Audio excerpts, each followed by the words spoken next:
किसी और काम से आया हूँ, न प्रेस वक्तव्य के लिए आया हूँ, न प्रेस कॉन्फ्रेंस के लिए आया हूँ।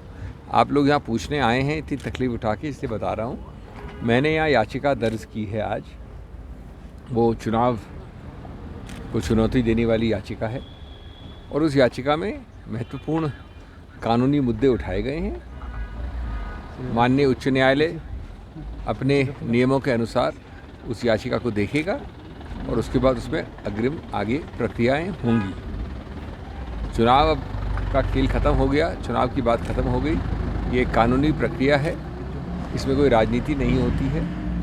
और एक ऐसा थोड़ा सा विचित्र सा नियम है कि ऐसी याचिका दायर करने के लिए भी याचक को खुद पेश होना पड़ता है।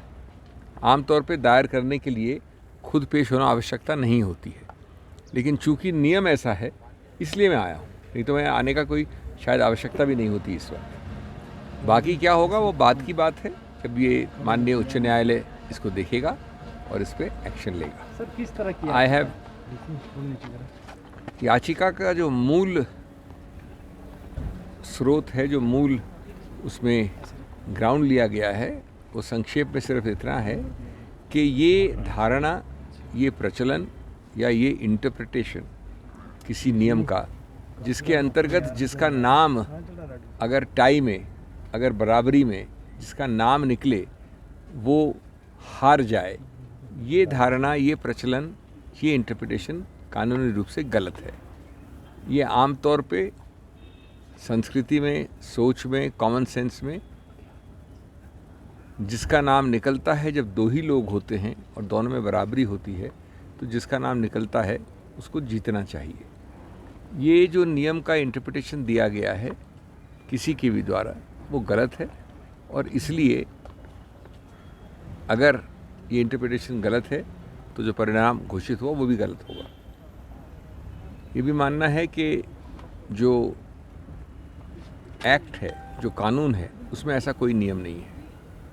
जो रूल है उसके नीचे, उसमें भी ऐसा कोई नियम नहीं है, लेकिन नियम का एक धारणा या एक इंटरप्रिटेशन दिया गया है, उसको चुनौती दी गई है। I have not come here for a press conference, I have not come here for dealing with the press. I happen to be here for a legal process. All the elections are over, politics is over.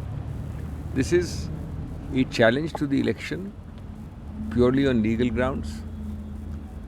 One of the main legal grounds is that there is nothing in law, neither in the act nor in the rules, which compels an interpretation, which requires that the person whose name is drawn up in a draw of lots is the loser.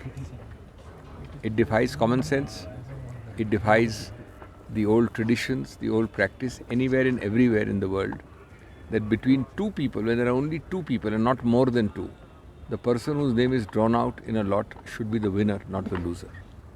If our contentions are accepted ultimately by the Honorable High Court, then the result declared would have to be declared to be wrong.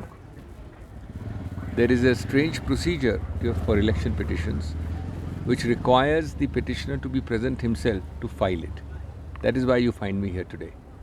That's about the long and short of it. I am here only for a few hours. And having filed it, I shall be going back to Delhi, and then the legal process will take over. Our lawyers will deal with it in the court. Thank you. Sir जो आपके प्रस्तावक थे अब मैं वो बातें अलग हो गई, ख़त्म हो गई।